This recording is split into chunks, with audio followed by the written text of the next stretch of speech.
Hey everybody, Jeff Cohn with Stellar Labs, joined by Robyn Johnson from Marketplace Blueprint. Hey Robyn, how are you? Hi, good to see you. Thanks for having me back.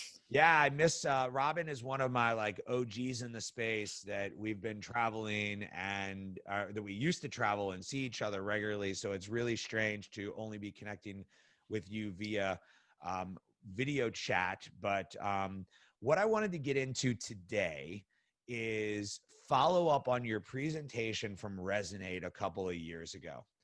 And I know you've been to Resonate a couple of times. You've presented there on listing optimization. And what I'm trying to do for the people that are here today is to kind of say, hey, listen, Robyn's got great content. It's listed below. You can go see that video. But let's kind of talk about what's changed since then. So, Robyn, like, what's the biggest thing that I should be thinking about in listing optimization today that maybe wasn't so relevant a year, 2 years, or 3 years ago? Like right now, it's a lot harder to get listings changed than it used to be. Used to be you could get the catalog team on the phone, you could get changes made very quickly, even if you didn't have brand registry. Now it takes a lot more to get those listings changed. So if you're looking at, before I would have said just throw the listing up there, maybe if you have a new product and then you can change it later. Now I might say go through and make sure everything's, the way that you want it. You can still A/B test it, you can still make changes, but those changes are going to take longer. That doesn't mean they're impossible. A lot of people are saying you can't make those changes. You can, but it's going to take you ticket after ticket after ticket of persistence. You're going to really need to know your terms of service. So you're going to know what's allowed and what's not allowed, and you're going to have to stick to the style guidelines a lot closer. So where before you maybe had a little bit more leeway of kind of like, well, this is a little outside the style guidelines, but they're not going to, quote unquote, see it. But now, since everything, you're just more likely you're going to have to submit a ticket, then you're going to want to make sure you're staying closer to style guidelines. The other thing that has a big change is Amazon has gotten incredibly strict about variations. In fact, we did one where with a client the other day, and they have their colors for different products are like sage and snow, and it kicked those back, saying that they're improper color variations. So they want green, red, white now, Yep. and there's no room for anything else. Now, if you get one of those, I even checked with an account reinstatement specialist. I was like, okay, I told them it was okay to use snow and sage. Does that mean that I put their account in risk? She said, no, just, make sure you're, sticking really close to the guidelines going forward. So that's really all that So you you need to can't, do. if you have if that's part of your brand to call it snow instead of calling it white, you can't do that? Or do you have to call it white, maybe parentheses snow, or you got to, So you can try it if you haven't gotten a lot of variation violations first yeah, in the past. Then I would go ahead and upload it snow, sage, green, and so it because there's not a uniform thing, like it will get approved, it will get denied. It's right, like if right. it goes to Joe who's on a power trip, it will get denied. If it goes to Susie who's having a great day and just got engaged, it'll get approved. So but you don't want to keep reapplying if you've gotten those violations. It's not really worth the time to go back and appeal those Yeah. because they're already overwhelmed as it is. But just make sure you're being extra careful, especially when people are kind of well, I'm going to say it's a style name, but it's really a size, or I'm going to say it's a Right, color, but it's really a right. pattern. That's where you're going to get yourself in trouble. So you have to really stick to those very, very tightly. So let's talk about titles. Always a great debate. It's still one of our like most highly viewed blog articles.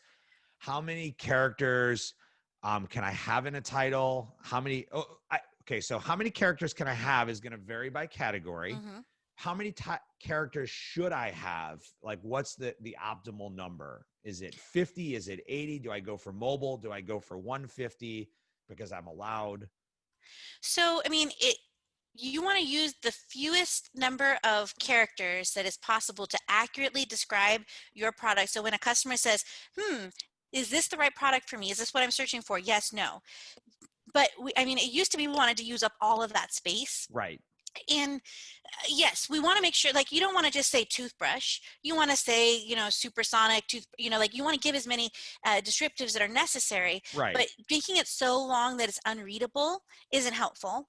we want to make sure that, obviously we want to use, the title has a lot of power for indexing, Right. but you can index in lots of other ways. So the biggest role of the title and the bullets are going to be, yes, indexing, but also conversion. And so you need to look at, how is the human eye going to look at this when it's in gallery view, when it comes up with all little the things instead of the rows. How is that going to look? Is the information that somebody needs to make a decision on your product, is that front and center or not?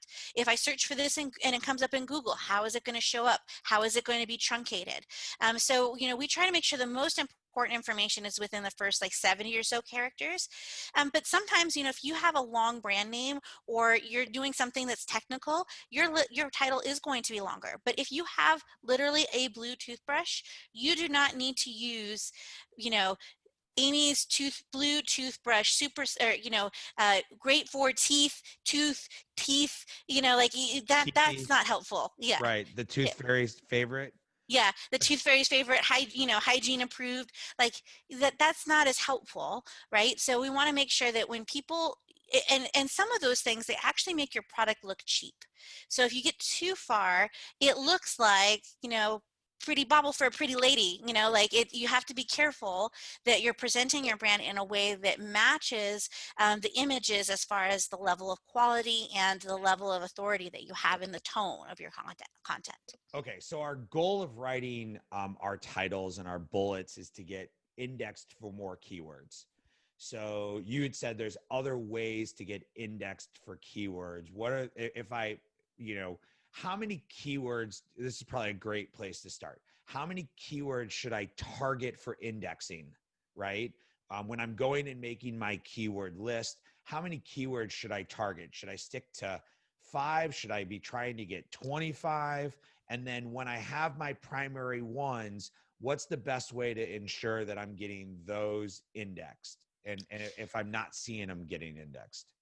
In my experience currently, you want to be really looking at 50 to 500, depending on kind of the competitiveness of your product. Now, you have to remember that you might say, well, there's not enough characters for that. Well, there is, because, so first off, let's just go back and review something. Indexing is on or off. You can't Right. index higher, right? So people say, like, it helped me with index. You either You can indexed. rank higher. You can rank Yes. higher. You cannot index higher. Yeah, so by repeating the same word over and over again, you're just wasting real estate. Now, sometimes for the conversion, for the text to make sense, you do have to repeat a word, but you don't need to repeat a word. So, white house doesn't need to be together. So you can have the word, this white home is beautiful, perfect for your house. It will index for white house white. And so now the ranking, where you show up. So if you're outside of if you're from outside of the Amazon space, you'll know a term called SERP, the search engine result page. So the indexing means I show up for that term, whether it's 1 word, 5 words, 6 words, somewhere in the results. Yep. The ranking tells me how close to number 1 I'm ranking. And so you can index by having words in the title and in the bullets. And then also, this is why I love flat files, and you don't have to do it with flat files anymore. You can do it in the interface, but fabric type, genre, plastic, all of those things work. And then when somebody leaves a review and says, this casa works great, you're going to start to index for casa.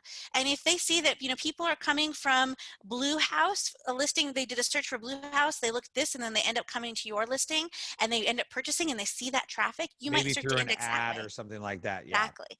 So you can produce indexing results through advertising, especially if you're using clippable coupons in conjunction with that, with reviews, with questions. All of these things are part of the process. So you want to make sure you're cream of the crop. So we look at frequency count when we're looking at, we're doing our keyword research. We look at frequency count, and the things that are the most frequent and that are the most relevant, we're going to put those things in the title and the bullets. Those are the things that we think are really going to move the needle. And then as we start our advertising, and I think this is one of the things that has changed too, before advertising was a part of listing optimization, Right. now you cannot optimize your listing really well unless you're in a really uncompetitive niche or you have a ton of brand volume, search volume. You're not going to be able to do without advertising, because you're going to need to drive those conversions to get you to organically rank higher. So, 5 years ago, you didn't need to do that because you might have been the only thing indexed for that keyword. So it was immediate sales. Right. Now it's more Right. competitive. So you can't just rely on that anymore. So I'm going to throw a little cross reference in here. We have another video from a speaker named Ian Lurie. Ian goes a lot more in depth on the other side of the Google SERP, which is what Robyn referred to. So if you're kind of wanting to go deeper into general SEO, look for Ian's content. When we look at, so like when I write web pages for like Seller Labs blog posts, we typically target one keyword. And your keyword goes into your title, it goes into your H1, right? There's a whole formula for how to get your page to rank. But once you start ranking, you actually start ranking for a whole bunch of keywords. And so that's the same thing we see within Scope, is that you might pick that one main keyword that you want to go for. You don't have to fit 500 keywords into your listing to rank for potentially 500 keywords. So everybody keep that in mind, because I think everybody kind of freaks out about that in some different ways. Because it's All right, possible to be indexed for 10,000 keyword phrases. There's yes, not enough spaces for that. So if you're saying, well, that's not true, it can't be possible, kind of go through the logic and say, look at a really popular listing that's maybe just not driven by brand search, see how many, and say, okay, well, where do I see these keywords? Do I see it in the answers? Do I see it in the reviews? And you can kind of get an idea of where all of that indexing comes from, because anybody who tells you they know, nobody knows. nobody Anybody who knows. knows has an NDA. They can't tell you how it happens. So we're all making inferences based off of our experience. Yeah, I was recording a podcast today talking to a group outside of Amazon, talking about Amazon advertising, and I was talking about the algorithm, and I was like, stop, wait, I need to make a disclaimer. I don't actually know the algorithm. I just know what I know about the algorithm, and that's, I think, an important distinction for people to understand. Okay, two We last don't things have I a want. John Mueller that will come tell us and tweet to us, be like, no, you're wrong on that. We don't have access to people, ambassadors and Twitter that we can say, hey, this doesn't make sense. It is completely opaque.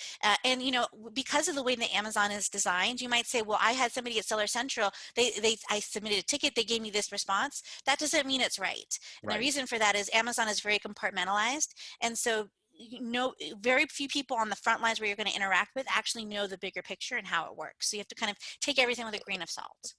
Okay, I want to cover two last things here. First is back-end keywords. The value of back-end keywords, there's been different, rumors about if you have too many characters, none of your back-end keywords count.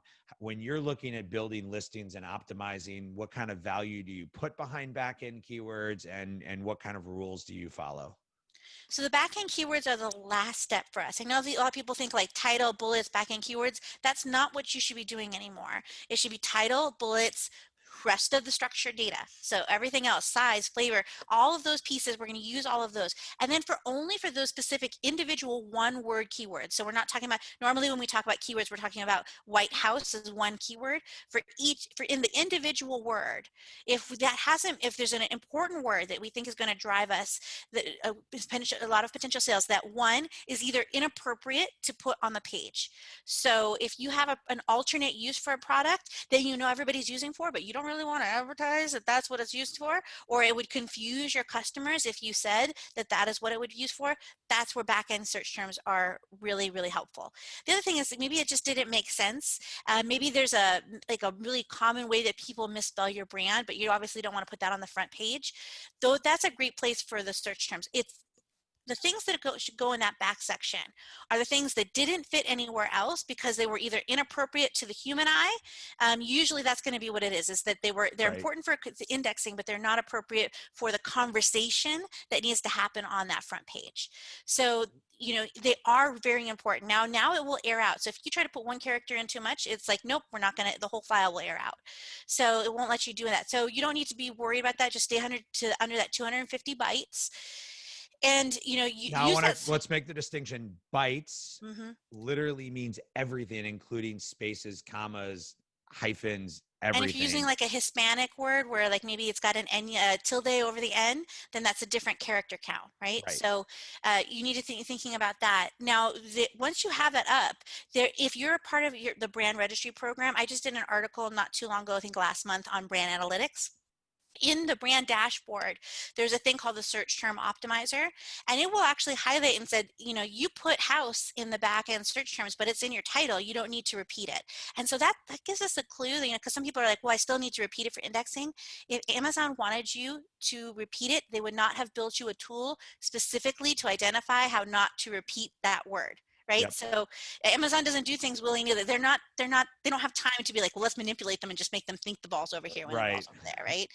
So, and so it will identify if you've duplicated anything, and then you can take that out, and then you can put a different word in. Yep. But And as remember, if it yeah, makes sense for the word to be there, duplicated from the reader's perspective, leave perspective. it.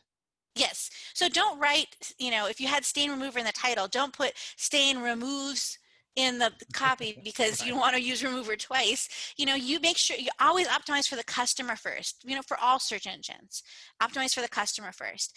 And then, as you do your advertising, then look and say, I really thought White House was going to be one of the things that drives a lot of sales. When I look, we're continually lowering our bid on that because it's not generating sales. But this other thing that says 1600 Pennsylvania, this keyword is bringing us a lot of traffic that actually converts. So we're going to take out some of the references to White House, and we're going to look at these other things because maybe the demographics and the psychographics that I thought I understood for my customer were wrong. So with Amazon, it's a test, verify your hypothesis, and then go and make new hypotheses and test new things to continue to refine it. And don't get so caught up in like little technical things, like I saw seeing somebody's like, well, my image, I need to get it to crop exactly like this, so I'm trying to play with the compression. You're going Right. to get a lift off that, but compared to having good copy that's written for your customer, you'll get a much better lift off of that. So I could go on forever talking to you about these types of things, but the last question I want to ask you is: I noticed the other day, I hadn't built A plus content in a while. I was building a new page, and I noticed that it was basically asking me for alt tags for my images. Do you believe, we've always believed that A plus content didn't have to do with SEO? If they're collecting the alt tags, do you believe that they're now using that as is that an alternative? I mean, obviously it's good structure from an Mm-hmm. SEO perspective, so they want alt tags on the images, but do you believe that A plus content is starting to become part of the indexing component? Well, I think that, with working with Seller Labs, that having alt tags on your images is part of an ADA requirement. So Right. Amazon's always about keeping them from being sued. So I'm sure it has something to do with the ADA compliance. Yeah. It might also have something to do with trying to get their pages to continue to rank well with Google. At this time, like this particular very moment, I don't think that the A plus content is indexed organically. But I think, like the description, it could very well have something to do with the advertising search algorithm, which is different. Right. So, I think that some of the things that we can kind of reasons we can kind of say that is kind of looking at some of the help documentation, and then looking at, like, if that was the case, I should be able to put in my A plus content something completely unrelated and start to index for that term. And we haven't been able to produce that. It could be that, maybe something has changed since the last time we did that. Yeah, those were like fun experiments Ian Yeah. used to do before he would come to Resonate every year. He'd like just put crazy things in places and see if he could Get a show up. toothbrush and see if you can get it to index. And Yeah. you don't need to rank because that You requires won't advertising. rank, but you might get it to index. If you can get it to index for banana by putting banana in the EBC, then that would tell you that that would work. Right. Where I think people say, but I put this in my in my A plus content and now it's indexed. Well, you have to also remember that if you were running advertising on that keyword, if you had a lot of cross traffic, so if it's something Right. that would be predictable, so it has to be completely random for that test to work. It can't be something like, well, I put a different word in. I'll put a link in I'll put a link into here if I remember. If I don't, somebody ping me and remind me. But it was actually a presentation Ian did at Resonate where he did some totally crazy things like that to just show people like, hey, look, I put it here and it ranked, and I put it here and it didn't rank. Um, Robyn Johnson, Marketplace Blueprint. Great videos below on listing optimization, getting your listings dialed in for converting for success. Thank you for joining me. Thanks for having me. Thanks.